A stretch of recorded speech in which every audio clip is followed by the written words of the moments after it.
lição do capítulo 7. Veja só, na primeira questão tem o texto Pessoas e Sociedade, onde ele especifica o que é uma pessoa física, né? Aqui em cima logo ele coloca, a pessoa natural é todo ser humano, todo indivíduo, sem qualquer exceção. E ele especifica também a pessoa jurídica. Aqui ele apresenta que é a existência legal de uma sociedade, associação ou instituição que aferiu direitos de vida própria e isolada das pessoas físicas que a constituíram, certo? Esse é o texto 1, que é o texto Pessoas e Sociedades. No texto 2, há um cartoon, onde coloca lá, eu sou advogado, logo sou uma pessoa jurídica. E no texto 2, ele coloca aqui, ainda continuando, né, no 2 ainda, desculpa, eu sou atleta, logo sou uma pessoa física. Essa pessoa física que o atleta está falando, ele não está se referindo ao fato da diferença entre pessoa física e pessoa jurídica. E sim, quando ele coloca sou uma pessoa física, ele está chamando a atenção ao que ele é, a parte corporal que ele trabalha, certo? Aí na questão, eu coloquei como sendo aqui a letra C, a questão número 1, certo? Porque ele declara que é uma pessoa física, mas ele está voltado àquilo que ele faz. Tanto é que a imagem aqui, não sei se dá para vocês verem, né? Aqui o cara tá bem à vontade, tá com roupas à vontade daquele que trabalha como, por exemplo, alguém que faz educação física, um atleta, né? Então, eu coloquei aqui, a questão coloca assim, trata de definição pessoa, o texto 1 e o 2, tratam de definição da pessoa física e de pessoa jurídica, considerando sua função social. O cartoon faz uma paródia ao artigo científico. O artigo científico é o primeiro texto, Pessoas e Sociedade, onde ele especifica pessoa jurídica e a pessoa física, certo? A pessoa jurídica e a pessoa física. Aí ele coloca aqui na letra A, explica o conceito da pessoa física em linguagem coloquial e formal. Claro que não. Ambos falam da mesma maneira. A mesma fala, só trocou o quê?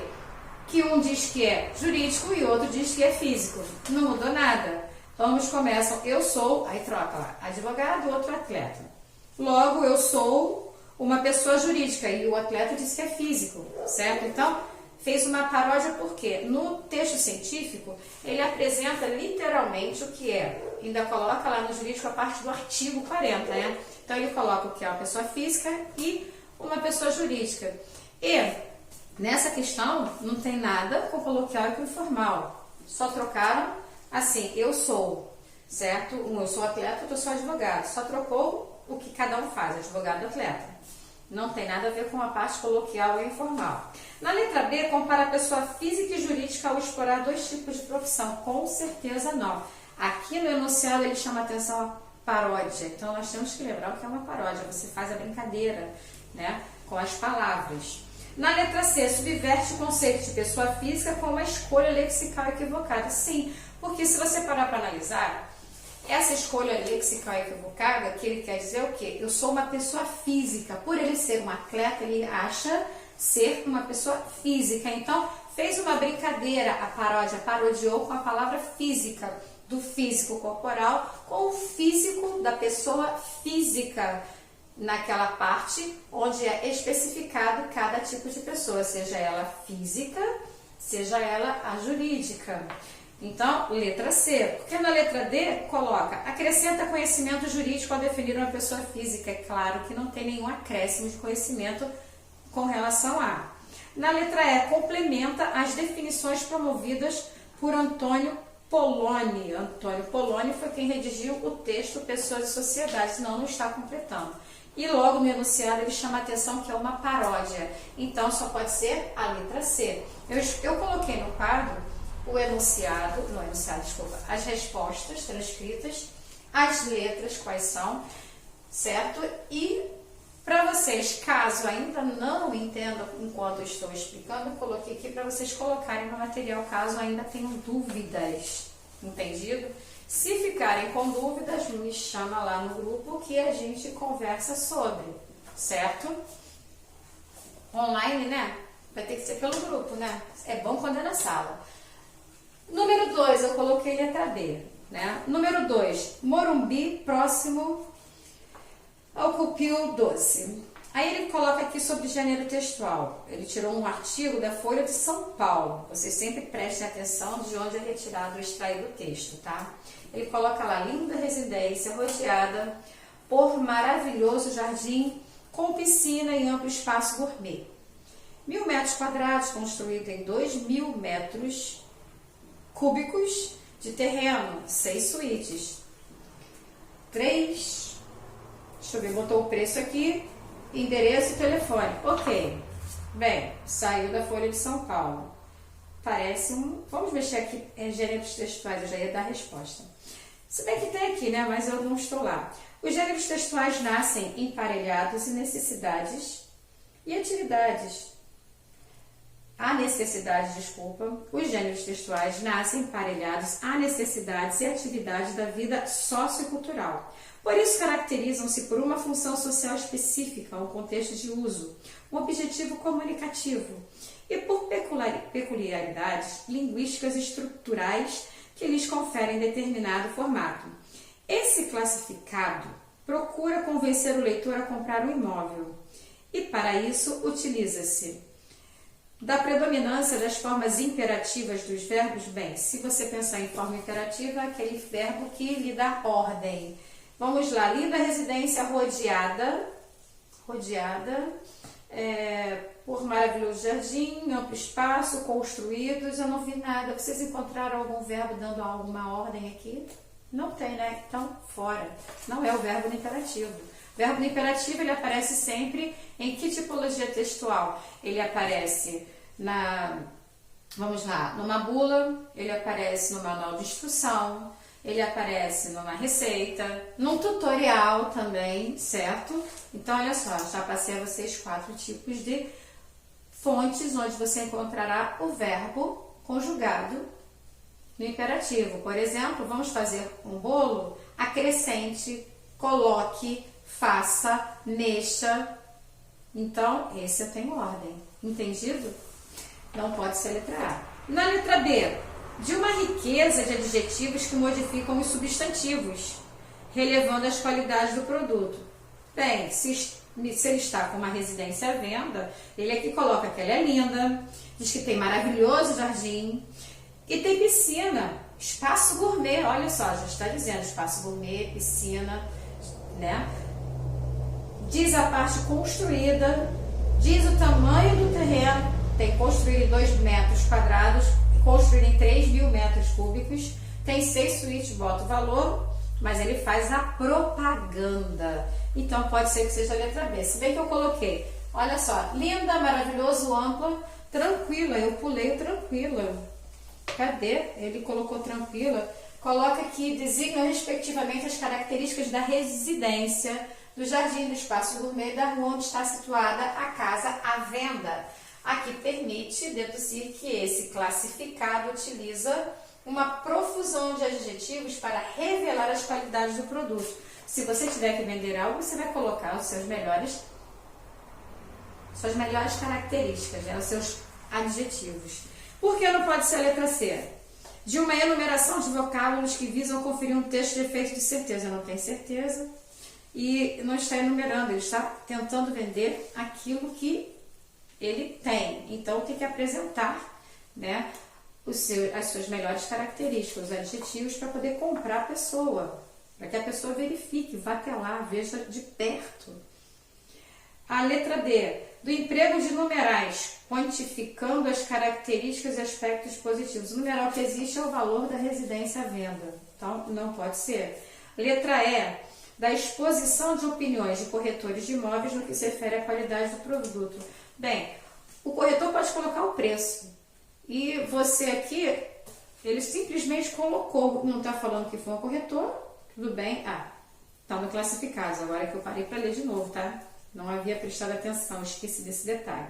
Exposição de opinião, ele não colocou opinião, ele só caracterizou o espaço, adjetivou. Então só pode ser a letra D. A 3, nem marquei, vocês estão vendo que algumas estão marcadas, né? Coloquei em vermelho para vocês terem uma ideia que foram as questões que o PH puxou mais para a gente poder dar uma observada melhor, certo? Chamar mais atenção aos detalhes. Na questão 3, vem o texto, que é ainda não, esse é outro. O que havia de tão revolucionário na Revolução Francesa? Vem falando da Revolução Francesa, né? Ele coloca aqui na 3. O artigo definido é um texto retirado, o Beijo de Lamoureux, deixa eu ver, Companhia de Letras, é um texto adaptado. O artigo definido, em alguns casos, é empregado sem que cumpra nenhum impacto ou efeito no texto. O trecho em que o artigo destacado poderia ser omitido, preservando a correção do seu contexto, é o agente que está lá no primeiro parágrafo. Por quê? Ele tem a repetição, né? Não precisa dele. Quer ver? Está lá no primeiro parágrafo o que havia de tão revolucionário no agente, né? De Deus na Terra. Na Revolução Francesa. Soberania popular, liberdade, igualdade perante a lei. As palavras hoje são ditas com tantas facilidades que somos incapazes de imaginar seu caráter explosivo em 1789, para os franceses do Antigo Regime. Aí ele vai colocando, uau, certo? O agente de Deus na Terra. E veja só, lá no primeiro parágrafo, né, como eu estava olhando aqui, está na verdade lá na última linha do primeiro parágrafo, né? Coloca aqui do lado do primeiro parágrafo só. Aí lá embaixo ele coloca assim, eu vou ter que ler um ponto antes para que a gente possa ter uma noção. O rei, como fonte de toda a lei, distribuía privilégios, pois havia sido ungido como o agente de Deus na terra. Eu preciso desse o, aqui ele coloca o quê? O artigo definido, em alguns casos, é empregado sem que cumpra nenhum efeito no texto. Não tem efeito algum esse o, bastaria colocar como agente de Deus na terra, não há necessidade desse o, certo? Na questão 4, as relações dentro da oração exigem leitura atenta para empreender-se a leitura adequada. O termo sublinhado que se conecta ao termo imediatamente anterior é, letra E, né, gente? Não se limitar a destruir um símbolo de despotismo real. Né? Eu quero trabalhar mesmo agora é a questão 5, que é uma das que mais são puxadas, é de São Paulo, da Unesp. A força expressiva, vou ter que ler o texto, né? Vou ler o texto aqui pra gente, tá? Vamos lá. É do Érico Veríssimo. O defunto dominava a casa com a sua presença enorme. Anoitecia, e os homens que cercavam o morto ali na sala ainda não se haviam habituado ao seu silêncio espesso. Fazia um calor opressivo do quarto contínuo. Vinha soluço sem choro. Pareciam pedaços arrancados de um grito de dor único e descomunal. Dava uma impressão de dilaceramento e de agonia sincopada, né? As velas ardiam e o cheiro da cera derretida se casava com o perfume adocicado das flores que cobriam o caixão. A mistura enjoativa inundava o ar como uma emanação mesma de defunto.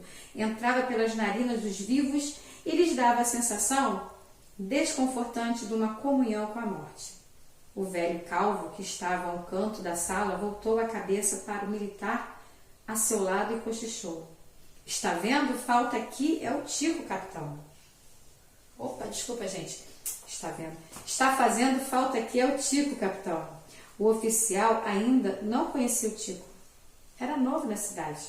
Então o velho explicou. O Tico era um sujeito que sabia animar os velórios. Contava histórias, tinha um jeito especial de levar a conversa, deixando todo mundo à vontade. Sem o Tico, era o diabo. Por onde andaria aquela alma? Entrou um homem magro, alto, de preto. Cumprimentou com um aceno discreto de cabeça, caminhou devagarinho até o cadáver e ergueu o lenço branco que lhe cobriu o rosto. Por alguns segundos fitou na cara morta os olhos tristes. Depois deixou cair o lenço, afastou-se enxugando as lágrimas com as costas das mãos e entrou no quarto vizinho. O velho calvo suspirou. Pouca gente. O militar passou o lenço pela testa suada, muito pouca. É o calor de estar brabo. E ainda é cedo. O capitão tirou o relógio. Faltava 1/4 para as 8. Aí vamos lá. A força expressiva da expressão silêncio espesso resulta do fato de o substantivo e o adjetivo traduzirem conceitos religiosos? É claro que não. Não tem nada de conceito religioso. Nem sequer fiquei falando aqui, o texto quase nada fala de religiosidade. Fala sim de alguém que morreu. Um velório por acontecer, certo? Ou acontecendo, né? Produzirem uma reestruturação sintática do período. Não, que não está reestruturando nada, já está pronto. Apresentarem sentidos similares. Bem, se você parar silêncio e espesso, não tem nada de similar. Silêncio, espesso é algo, né, diferente do silêncio, certo? Apresentaram sentidos similares, harmonizarem sensações agradáveis e desagradáveis. Depende do ponto de vista, se você não gosta do silêncio. E aqui ele coloca sensações agradáveis e harmonizarem no velório. Temos que interpretar, né? Associarem características sensoriais distintas. Sim, é claro. Deixa eu ver o que eu coloquei aqui. A expressão silêncio espesso traduz ambiente do velório por meio de uma sinestesia. Sinestesia é o quê? Mistura de sons, certo? De sons é porque eu falo, sempre dou o exemplo de rock pesado. Porque quando você pensa em rock pesado, rock você pensa no som. E pesado você pensa em algo que é muito pesado, né? Então, o que acontece? Você tem a mistura dos 5 sentidos. A sinestesia trabalha com os 5 sentidos. Quando você pensa em rock, você escuta o rock, você não vê o rock, você as pessoas cantando, mas você escuta o som da guitarra, certo? Principalmente, né? Quando tem a bateria junto com a guitarra, puxa vida, mas só pensar no Slash, né? Vai pensando aí em rock, muito bom, né? E quando você pensa em pesado, quantos quilos? 1, 10, 20, 50, quantos? Então você tem a mistura, certo? Aqui você tem o quê? O silêncio e o espesso, que você vê também no tato, pois relaciona 2 características sensoriais advindas de órgãos diferentes, certo? Silêncio e espesso relacionados à audição, e ao trato, e ao tato. É o tato, gente. E ao tato. Eu escrevi, desculpa aqui, e ao tato, não é trato. Certo? Não sei o que eu botei uma letra a mais. Ok. Na número 6... também quero fazer, algumas relações entre as palavras chamam a atenção do leitor devido à aparente incoerência entre elas. Ocorre relação convencional entre substantivo e adjetivo em ainda não havia habituado o seu silêncio espesso. Bem, vamos de novo ao enunciado. Algumas relações chamam a atenção do leitor devido à aparente incoerência entre elas. Ocorre relação convencional entre substantivo e adjetivo. Eu coloquei na questão 6 a letra C, porque único e descomunal caracterizam o grito, sendo essa uma associação viável no uso comum da língua. Se vocês observarem lá no texto, né, ele está no 3º parágrafo. Então, olha só. Único e descomunal, né? Eu falei aqui.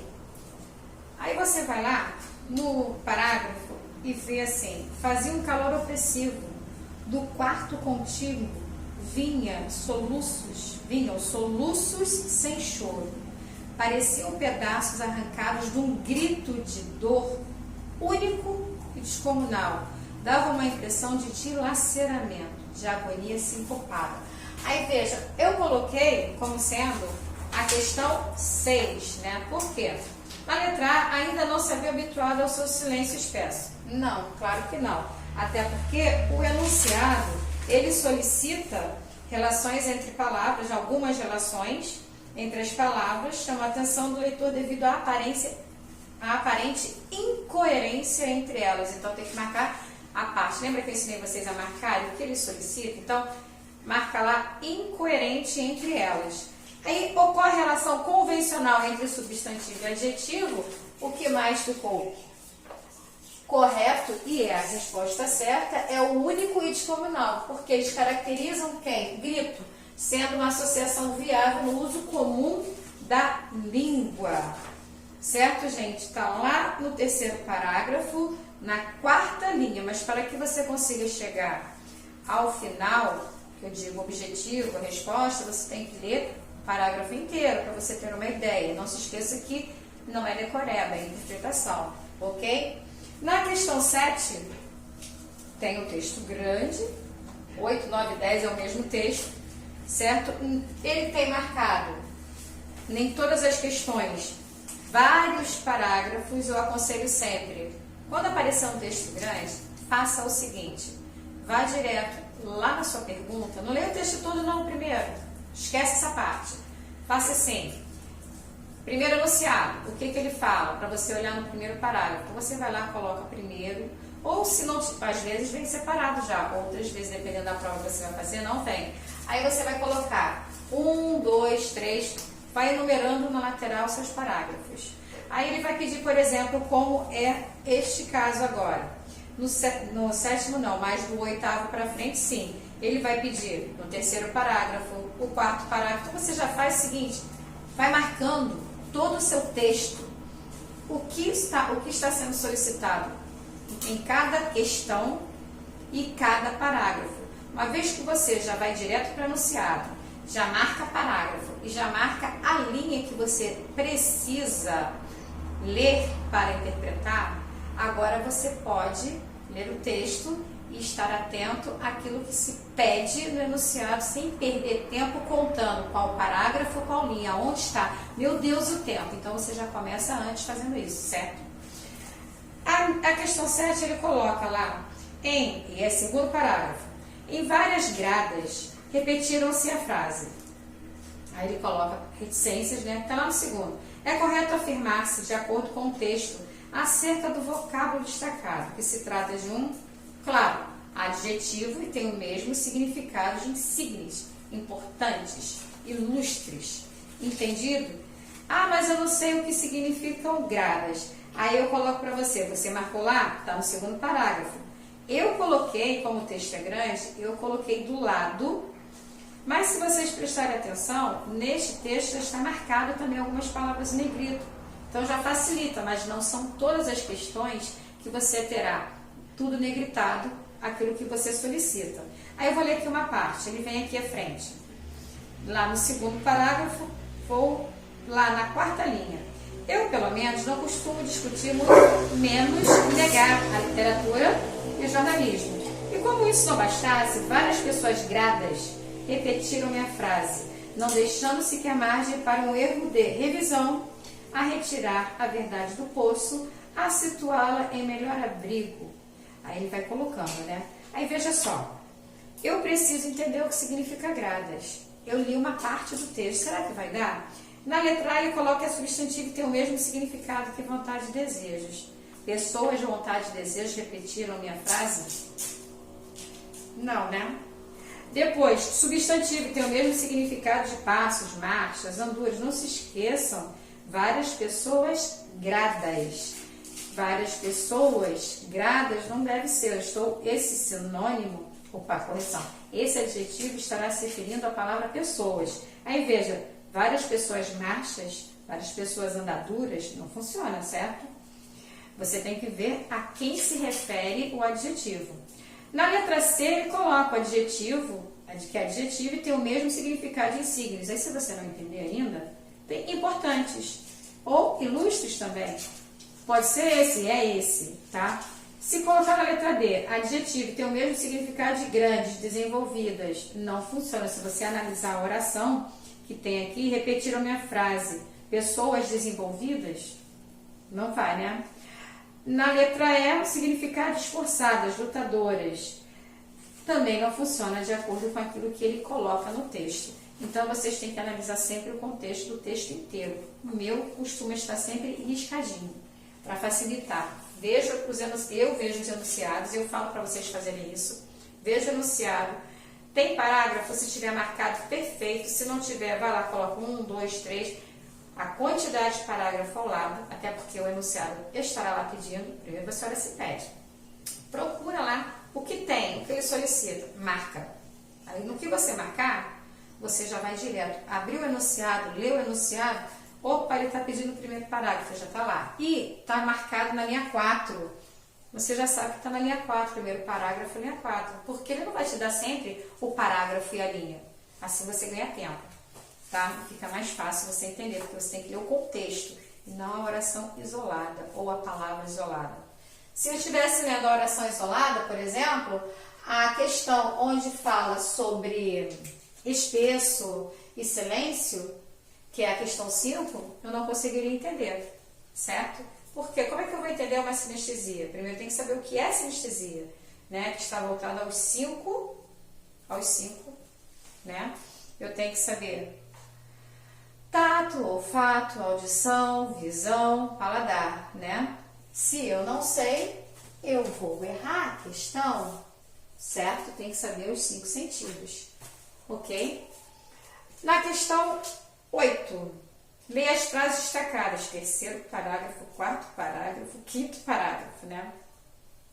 Aqui ele coloca, separou lá em cima no terceiro parágrafo a palavra dito, transforma-se no provérbio, num dito de todo mundo, terceiro parágrafo. Depois no outro, como duvidar da palavra de homem de tanto saber, quarto parágrafo. Mas é nosso dever, quinto parágrafo. Então tem que ler todo o texto. Se você não lê o texto, você não consegue fazer. Pelo menos o terceiro, o quarto e o quinto estão amarrados nessa questão. E as palavras que são solicitadas para a interpretação e você chegar na resposta, elas estão sublinhadas também. Agora cabe a você olhar o texto, ler o terceiro, o quarto e o quinto parágrafo, marcar onde tem essas palavras, como eu já coloquei antes, e acertar, fazendo gol, acertando a questão, certo? Ele coloca assim, os vocábulos sublinhados são comumente classificados como verbo, dito, saber, dever. Ok. No entanto, nos trechos passam a íntegra outra classe de palavras. A razão sintática para que no texto ocorra essa alteração consiste na letra B, no papel, estou na oitava questão, no papel de elemento nuclear dentro dos sintagmas das quais fazem parte. O que é sintagma? Sintagma, você tem o sintagma verbal, como eu classifico? Eu tenho o sintagma nominal, que está voltado ao nome a que ele se refere, e eu tenho os verbais, que estão voltados aos verbos. Se você analisar, aqui ele fala do que? Da razão sintática para que o texto ocorra essa alteração. Na letra A ele fala aspectos flexional, você não está flexionando, para permitir variação de gênero e número. Não tem gênero aqui, não tem número, esquece. Aí eu estou no substantivo, eu estou aqui a princípio trabalhando com verbo, então não pode ser. Na letra C, na obrigatoriedade da concordância com o antecedente, depende. Se você está numa regressiva, se você está transformando o verbo, por exemplo, eu tenho o verbo saber, mas eu também tenho o saber de determinados, que o saber tem a ideia de conhecimento. Então, você tem que estar atento a isso, sinônimo das palavras, ok? E eu agora vou para a letra D, na designação de ações, sendo por isso substantivos abstratos. Claro que não, ninguém está pedindo designar, não está designando nada.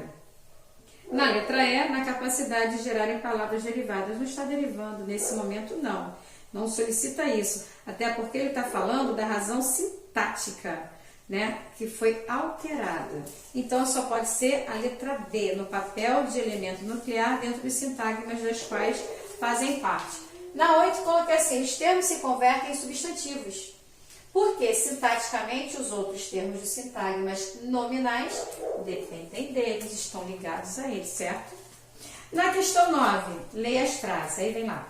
Na discreta meia sombra de uma casinha, está lá no 7º parágrafo, e à vista do tocante quadro da vítima sorri entre lágrimas, afrouxou um dinheirinho, lá no 10º parágrafo. Na língua portuguesa, o diminutivo contribui para estabelecer diferentes nuances. Nos trechos sublinhados, os diminutivos, eu coloquei letra A, reforça a pequenez da casa. Da frente a um ambiente mais amplo e a gentileza do gesto do juiz, respectivamente. Se vocês analisarem lá no número 7, que eu marquei aqui, que eu risquei minha apostila, e por acaso a palavra casinha está na quarta linha, tá na segunda coluna, tá? O parágrafo 7 está na quarta linha, a palavra casinha, e o do 10º dinheirinho, ele está também aqui embaixo, olha. É o 10º que está também aqui na terceira linha do 10º parágrafo. Então, olha só. 3 borboletas onde se abriga na discreta meia sombra de uma casinha entre árvores. A formosa e risonha mulata dondoca. O outro. E a vista do tocante quadro de vítimas a sorrir entre lágrimas afrouxou um dinheirinho, pois sobre o peito duro da camisa engomada do magistrado pulsa por mais difícil que seja acreditar-se. Aí segue o texto. Então, veja, aqui ele chama a atenção aquilo que é pequeno, certo? Reforça, eu coloquei como sendo reforça a pequenez da casa. Oh, meu Jesus! Reforça a pequenez da casa frente a um ambiente mais amplo e a gentileza do juiz. Quando fala da gentileza com relação ao dinheiro. E a vista, olha só, o juiz deitou discurso moral. Coisa digna de ouvir-se prometeu providências. E à vista do tocante quadro, da vítima a sorrir entre lágrimas, afrouxou um dinheirinho, pois sobre o peito duro da camisa engomada do magistrado, pulsa, por mais difícil que seja acreditar-se, pulsa o bondoso coração, certo? Lá em cima, quando fala, é a casinha que é formosa, da risonha mulata dondoca, cujos pais procuraram meritíssimo, quando Zé Canjiquinha desapareceu da circulação viajando para o sul. Por que não pode ser a letra B? Destaca a pobreza material da moradia? Não. Irrelevância quanto à quantia oferecida? Não, claro que não. Ele fez com o coração, falou que ele tinha um coração duro, ele amoleceu, né? Então essa letra, o final não funciona. Na letra C, recria o plano linguístico, a pobreza dos personagens? Claro que não. Ninguém está falando de riqueza ou pobreza dos personagens. Na letra D, releva o olhar irônico do narrador. Não tem olhar irônico, desmerece a condição dos menos favorecidos. Em nenhum momento faz isso. Não para os trabalhos. Na letra E, traduzem uma relação afetiva? Não, claro que não. Casa e dinheiro, óbvio que não. Então, a questão 9, letra A. Eu coloquei em casa, casinha diminutivo, destaca o tamanho inferior da casa frente à grandiosidade das árvores. Em dinheirinho, ele destaca o gesto generoso do juiz. Certo, galera? Na questão 10, ele também está lá no texto. Aí, olha lá. Você também tem que saber onde está o terceiro parágrafo. Aí vem. Leia o trecho a seguir destacado do terceiro parágrafo. Com a sua voz grave, da inapelável sentença, acrescentou o curioso detalhe. A palavra grave na frase apresenta o mesmo sentido que em o juiz repreendeu de forma grave a atitude de Dondoca. Olha lá, vamos voltar lá no terceiro parágrafo, quando fala do juiz, com sua voz grave, a propósito, está na quinta linha, tá? E está em negrito, a segunda linha do negrito. Com sua voz grave de inapelável sentença, acrescentou o curioso detalhe: não só a verdade está no fundo do poço, mas lá se encontra inteiramente nua, sem nenhum véu a cobrir-lhe o corpo, sequer as partes vergonhosas, no fundo do poço e nua. E detalhe, está explicando, né, a colocação dele. Então, a palavra grave aqui não tem nada a ver com a letra A, violência do acidente, não. Não é para dirigir embriagado, também não tem isto. O juiz fez a família a grave comunicação de sumiço, não fez. Na letra D, a desonra da Dondoca provocou um grave, com certeza não. E sim a letra E. Certo? Certo, gente? O adjetivo na sentença tem o sentido de forte, enérgico. Ok? Agora, aprofundando o conhecimento, na página 30, eu vou fazer na próxima aula. Certo? Até a próxima.